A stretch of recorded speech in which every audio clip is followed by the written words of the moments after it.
Hello, my loves, and welcome back to Along This Spiritual Journey.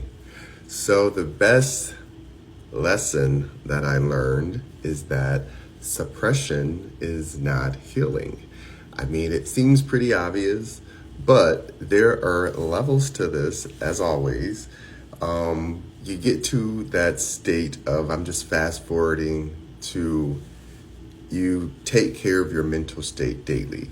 You take care of your emotional state daily. You take care of financials daily. Everything is in order in your life. Everything is per se perfect. And in these moments, you're just by yourself. You could be surrounded by people, but you're by yourself in your emotions thinking, what next?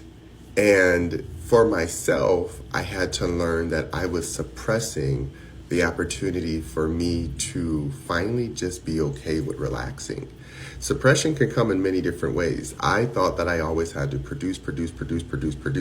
I still do quite a bit, but I've also taken time to listen to myself and listen to my body when it's saying, like, you are pushing back or pushing down the needs that require us to grow properly.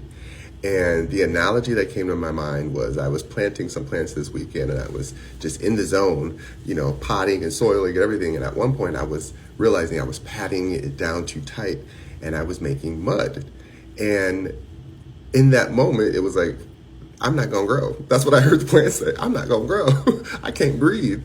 And I was like, oh my gosh, that's what I'm doing to myself sometimes, where I am so focused on getting a task done that I forget I myself need to focus on just relaxing, just going with the flow. Again, it doesn't mean that every day I'm going to sit around and do absolutely nothing, because I'm not capable of that. My body wants to go, go, go.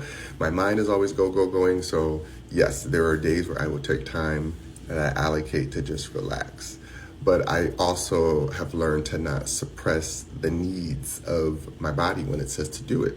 Energy reading is really simple if you just take the time to listen to it. Like today, I was supposed to go do an activity and I was like, I'm tired. I don't want to. And that's what my body was like, I agree. We should sit home and make some videos. And so that's where I listened to that advice, and I am so much happier because now my energy just feels like it's catching up to itself and I'm not suppressing things that need to be released. Just hanging out, energy is energy. Even if you're moving or not moving, energy is always existing around you. So just be mindful of what you're putting out into the air and holding inside. Love ya.